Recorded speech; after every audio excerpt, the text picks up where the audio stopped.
Every day, something dramatic happens in the Caribbean that affects our lives. We'll give you the details. We'll give you the facts on Caribbean Perspective with Eddie Frederick. How's Eddie Frederick? Welcome to Caribbean Perspective. So glad you can join us. The story that takes the lead in today's edition for Friday, 12th April 2024, and brought to you in association with our friends at Antillean Group. UN Security Council met to discuss territorial dispute between Guyana and Venezuela. Details after this important message. Believe in our strength, we'll stand by you. Protection from all, perils big and small. Reassurance we give, it's so glad to see. Peace of mind, that's our service guarantee. We look after all our family. Yes, we do at every opportunity. Antillean Group, underwriters of all classes of insurance solutions for your protection and investment. Live well financially.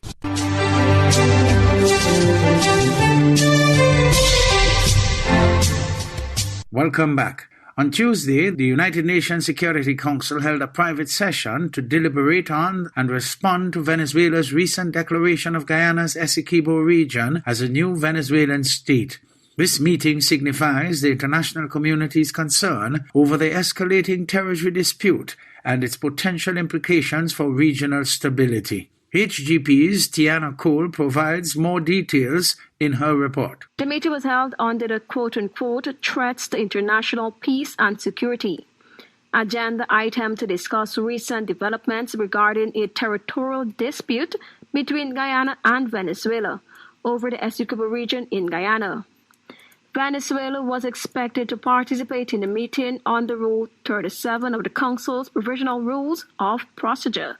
Council member Guyana requested a meeting by way of letter from President Irfan Ali. Guyana's decision to approach the UN Security Council on the matter came on the heels of Venezuelan President Nicolas Maduro last week signing new legislation into law, declaring Guyana's Essequibo as a new Venezuelan state and putting systems in place for the defense of Guyana's Essequibo. In a letter requesting the meeting, President Ali cited the quote-unquote, the organic law for the defense of Guyana Essequibo, which Maduro signed on April 3. He warned that this action cements Venezuela's intent to annex more than two-thirds of Guyana's sovereign territory and make it part of Venezuela. Ali said that the law violates the ICJ's December 1, 2023 provisional measures and expressed concern that given Caracas' disregard for this order, quote-unquote, Venezuela's next move would be to implement its plan for the seizure of our sovereign territory. At the meeting today, several council members are expected to voice concern about the tension between Guyana and Venezuela and call on the sides to resolve the differences through peaceful means. In this regard, they are likely to express support for regional dialogue efforts and for the implementation of the Argyle Declaration.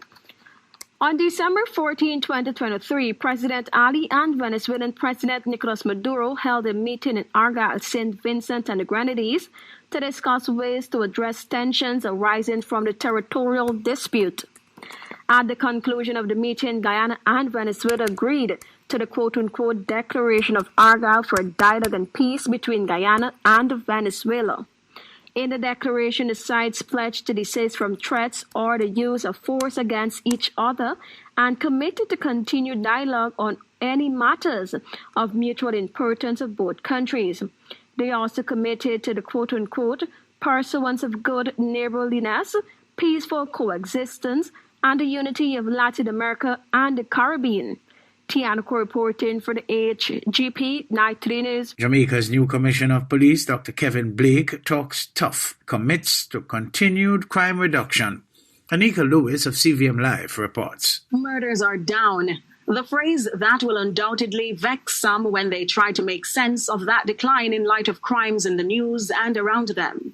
However, the police commissioner in his debut quarterly briefing says the decline was not unique to just murders in the first quarter of 2024. Notably, murders have decreased by 13%. Shootings are down by 4%. Rape cases have declined by 38%. In terms of property crimes, robbery remained unchanged with 171 cases, while break-ins saw a decrease of 17%. He also notes an increase in gun and ammunition seizures owing to their robust campaign and efforts. In 2024, there has been a 7% increase in gun seizures, with pistols being the most commonly seized firearm.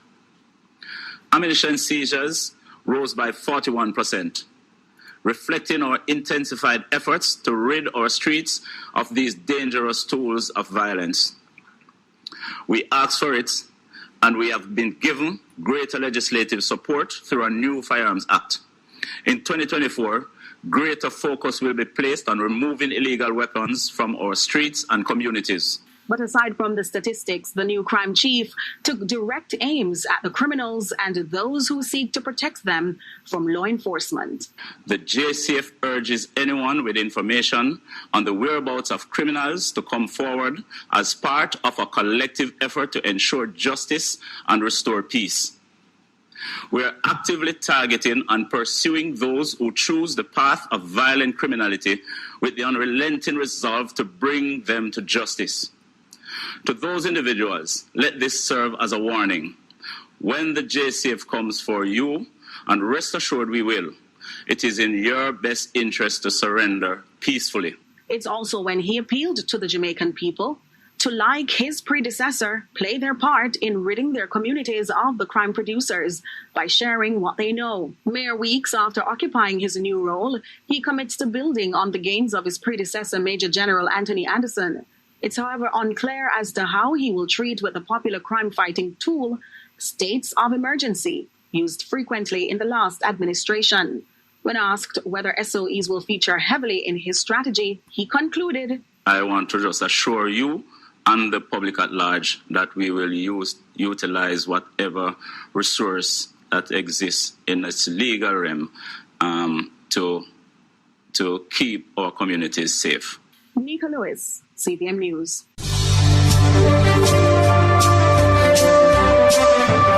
You're listening to Caribbean Perspective with Eddie Frederick. In association with our friends at Antillean Group, underwriters of all classes of insurance solutions for your protection and investment. Live well financially.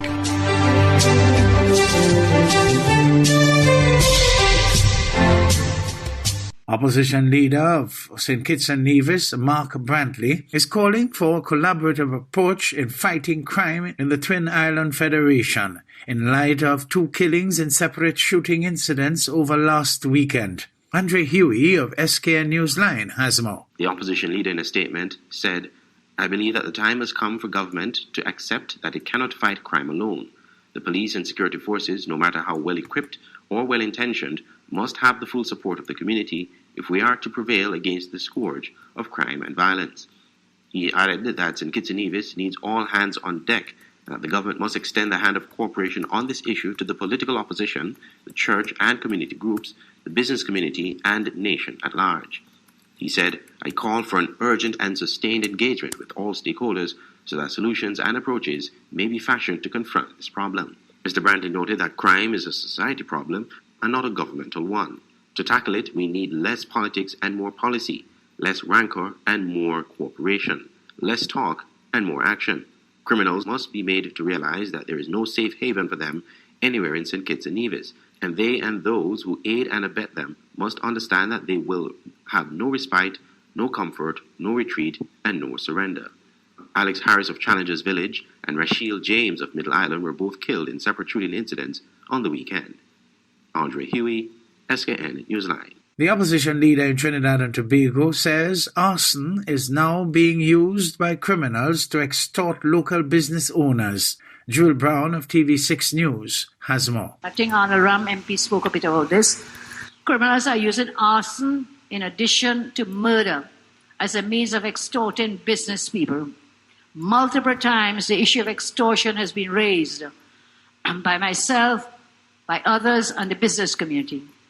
The crime continues to increase daily with no action being taken by government. Opposition leader Kamla Persad-Besessa speaking during the UNC's cottage meeting in the Caroni East constituency on Monday night. In Parliament last month, National Security Minister Fitzgerald Hines addressed the issue of extortion when he answered a written question posed by Caroni East MP Dr. Richard Cicheran about reports of protection money being demanded from business owners by criminal elements in Kelly Village. The Trinidad and Tobago Police Service has indeed taken note of the recent reports of criminal elements demanding monies by menace from business owners and operators, more commonly called extortion. Minister Hines said the police service has, in collaboration with the Defence Force, developed a multi-pronged approach to address the issue. Caroni Central MP Arnold Ram made a claim during the UNC's cottage meeting on Monday night about the arson attack at a car dealership in Chase Village last week. We are now hearing numerous rumors of what actually took place at the arson attack at HSM in Chase Village. It has to do with the awards of contract or the non-award or the cancellation of contracts at a land settlement agency and a fight amongst two cabinet colleagues. On April 4th, TV6 News reported that HSM's owner dismissed speculation of his business being targeted due to extortion. On Monday night, the opposition leader read from an Express editorial on April 4th entitled "Arsonists Adding to Crime Fears." That editorial sums up this new terror. I quote from that. Yesterday morning's fire at HSM Marketing Company Limited follows an arson attack that killed 2 people in Couville. These 2 follow last November's mystery blaze at the licensed office headquarters in Caroni. In each of these, it appears the fires were deliberately started, added firebombing to the criminal methodologies that have wrapped TNT in a tight grip. The Express editorial did not contain the word extortion, but observed what might be a criminal trend emerging regarding arson attacks at a time when fire officers are yet again calling for personal protective equipment that includes essential breathing apparatus. Jewel Brown, TV6.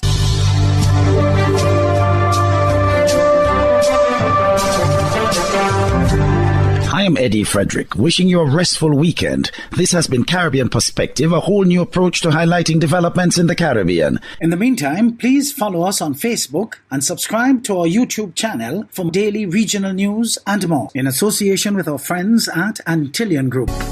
Believe in our strength, we'll stand by you. Protection from all perils big and small. Reassurance we give, it's so clear to see. Peace of mind, that's our service guarantee.